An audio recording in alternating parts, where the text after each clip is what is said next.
ये कहानी है उस भयंकर छलावे की जो अगर किसी इंसान को दिख जाता है तो वो इंसान जीवित कभी नहीं रहता है। ये बात है आज से कई साल पुरानी। मैं एक गांव में रहता था। उस गांव का नाम रामगढ़ था। मेरे एक पिताजी थे और वो एक सरकारी नौकरी करते थे। एक दिन वो अपनी ड्यूटी जा रहे थे और उन्हें ड्यूटी जाने में अंधेरा हो गया था। जिस जगह पर वो ड्यूटी करते थे वो जगह हमारे घर से काफ़ी कोसों दूर पड़ती थी। उस जगह पर जाने के लिए पिताजी को काफ़ी समय लगता था, लेकिन वो पहुंच जाते थे। लेकिन उस रात जो हुआ वो बहुत भयंकर हुआ। जब पिताजी अपनी ड्यूटी करने जा रहे थे तो उनको रास्ते में एक आवाज़ आई और उन्होंने पीछे देखा, लेकिन पीछे कोई नहीं दिखा। पिताजी तुरंत समझ गए ये कुछ न कुछ ऊट पटांग हरकत उस छलावे की ही है। लेकिन पिताजी चुप रहे और आगे चलते गए। आगे चलते ही उनको एक घना जंगल मिला। उस घने जंगल से उन्हें होकर रोज़ जाना पड़ता था, लेकिन आज उनको अंधेरा हो गया था तो उनको डर लग रहा था, क्योंकि उस जंगल में आने जाने पर रोक लगा दी गई थी। फिर थोड़ी दूर चलने पर उन्हें एक कच्चा मकान दिखाई दिया। वो उस मकान की ओर चले, लेकिन फिर उनको फिर से आवाज़ आई, उस ओर मत जाओ वरना मारे जाओगे। लेकिन पिताजी उसकी बात नहीं सुनकर उस मकान की ओर चलते गए, क्योंकि उनको पता था अगर वो छलावे की आवाज़ सुनेंगे तो वो उनको मार देगा। थोड़ी दूर चलने पर उन्हें फिर से एक आवाज़ आई, तुम जिस मकान में जा रहे हो उस मकान में भी मैं रहता हूँ। लेकिन पिताजी उसकी बात नहीं माने। वो आगे देखकर चलते गए।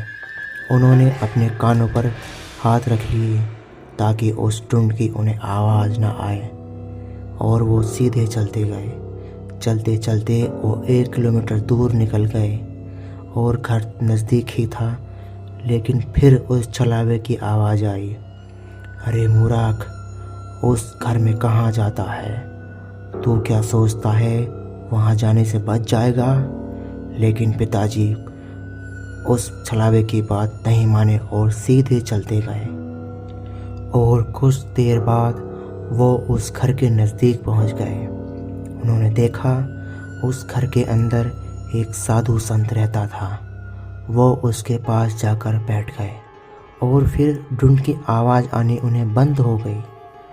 उस ऋषि ने उससे पूछा कि तुम कौन हो? तो पिताजी बोले, मैं एक सरकारी नौकर हूँ और मैं ड्यूटी करने जा रहा था। मुझे आज घनी रात हो गई है तो मुझे रात में ही जाना पड़ रहा था, लेकिन अंधेरा हो जाने के कारण आज मुझे बहुत देर हो गई थी और मैं ड्यूटी जाने पर बहुत देर कर चुका था। लेकिन जब मैं रास्ते में आ रहा था मुझे कई बार पीछे से छलावे की आवाज़ आई, लेकिन मैंने पीछे पलट कर नहीं देखा। ऋषि बोला, तुमने बहुत अच्छा किया, क्योंकि जो भी उस छलावे की बात सुनता है वो जिंदा नहीं लौटता। तुम समझदार थे, तुमने उसकी ओर नहीं देखा और ना ही उसकी बातों का जवाब दिया, वरना तुम मर जाते। लेकिन बात अभी ख़त्म नहीं हुई थी, क्योंकि पिताजी को ड्यूटी पर भी जाना था और वो रास्ता भी बहुत घने जंगल से होकर जाता था। तभी ऋषि बोला कि तुम कहाँ जाओगे? उन्होंने कहा, आगे रामगढ़ है, मैं वहीं सरकारी नौकरी करता हूँ, वहाँ मेरा दफ्तर है। लेकिन अगर मैं फिर इस घर से बाहर निकलूँगा तो वो छलावा फिर मेरा पीछा करेगा। तो मैं आपसे पूछना चाहता हूँ ऋषिवर, क्या कोई इसका उपाय है कि वो मेरा पीछा छोड़ दे?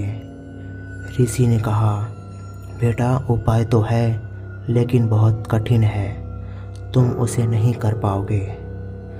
ऐसा सुनकर पिताजी चौंक गए और बोले, ऐसा क्या है उस उपाय में जो मैं नहीं कर पाऊँगा? मुझे तुम वो उपाय बताओ, मैं उस उपाय को इस्तेमाल करके उस छलावे से बच सकूं। कृपया करके आप मुझे वो उपाय बताएं। तो फिर रिसीवर ने उन्हें उपाय बताया। क्या तुम बीड़ी पीते हो? उन्होंने कहा नहीं। क्या तुम सिगरेट पीते हो? उन्होंने कहा नहीं। तो फिर तुम ये उपाय नहीं कर पाओगे। पिताजी बोले, तुम बताओ मुझे करना क्या होगा? तो जैसा मैं कहता हूँ तुम्हें वैसा ही करना होगा। उन्होंने कहा, तुम मेरे पास से एक ये बीड़ी का मंडल ले जाओ और पूरे रास्ते तुम्हें ये पीते हुए जाना होगा। अगर तुम ऐसा करते हो तो वो छलावा तुम्हारे पास नहीं आएगा, लेकिन वो तुम्हें आवाज़ ज़रूर लगाएगा और तुम्हें उसकी आवाज़ नहीं सुननी है, क्योंकि अगर तुम उसकी आवाज़ सुनोगे तो वो तुम्हें तुरंत मार देगा। पिताजी समझ गए और उन्होंने उससे बीड़ी का मंडल ले लिया और कहा, ठीक है रिसीवर, अब मैं चलता हूँ। रिसीवर बोले, ध्यान रहे बीड़ी बुझनी नहीं चाहिए और उसकी आवाज़ तुम्हें सुननी नहीं है। ये सब सुनकर पिताजी आगे चल दिए। वो जैसे ही घर के बाहर निकले, उनको फिर से वही आवाज़ें आने लगी कि हे मूर्ख, कहाँ जाता है?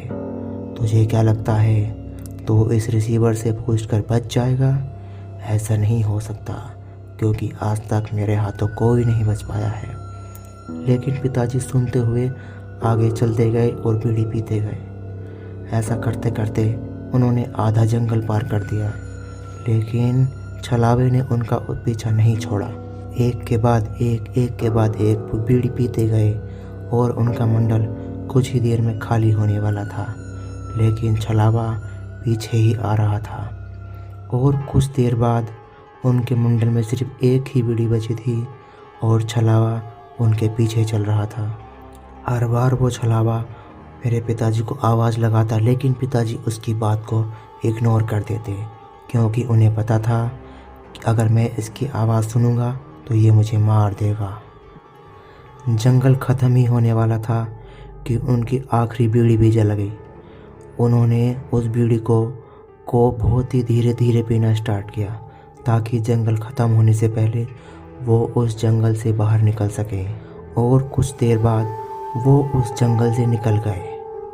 तभी छलावा बोला, आज तो तू बच गया, लेकिन कल को नहीं बचेगा, तुझे रोज़ इस रास्ते को जाना है। पिताजी समझ गए अगली बार वो रात में कभी नहीं आएंगे। तो दोस्तों, हमें कभी भी रात में अकेला नहीं निकलना चाहिए, और अगर निकलना चाहिए तो हमारे पास कुछ ना कुछ आग जलाने के लिए माचिस, मंडल या बीड़ी होना चाहिए, और हमें कभी किसी की आवाज़ नहीं सुननी चाहिए, वरना हम भी छलावे के शिकार हो सकते हैं।